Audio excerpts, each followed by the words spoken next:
Hello everybody! Today we are going to speak about proportions in fashion illustration, and I'll tell you how I personally make the right proportion for the painting.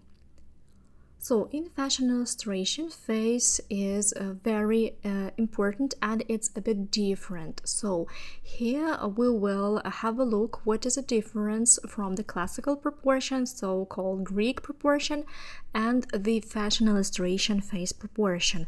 For me, I think it's one of the most difficult and at the same time most interesting stage when you already have learned to draw the fashion illustration face.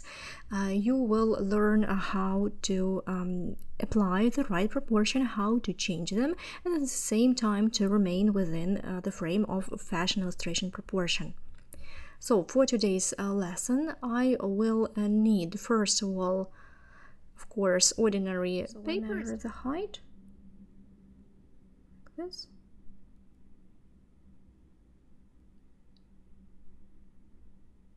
It's 30 centimeters, so 15 centimeters will be the middle. That's going to be our horizontal symmetry line. And likewise, I draw this line of symmetry. So this is the symmetry lines.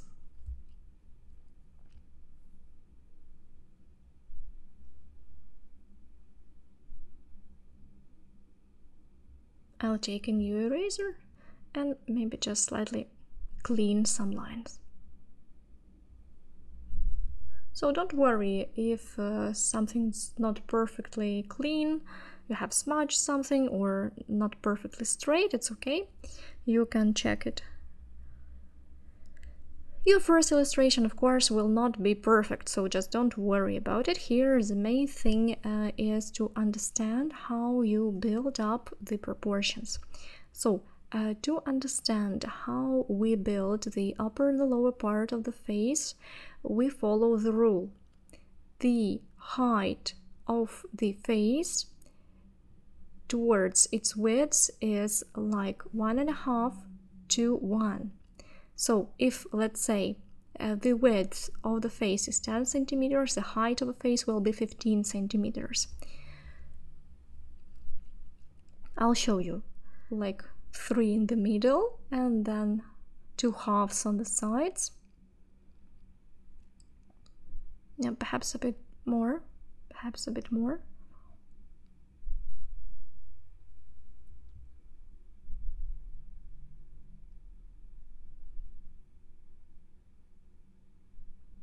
So I'll take 3 centimeters for the width of the eye. Here it will make 6 and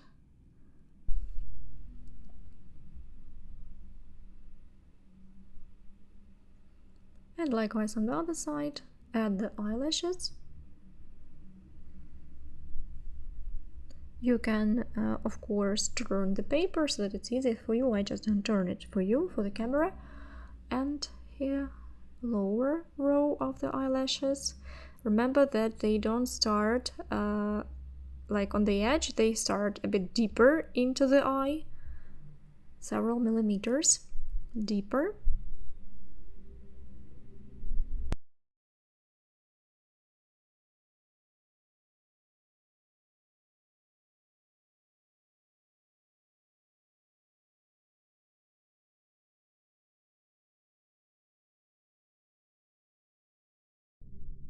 And then pay attention that we also have to add the line of the hair.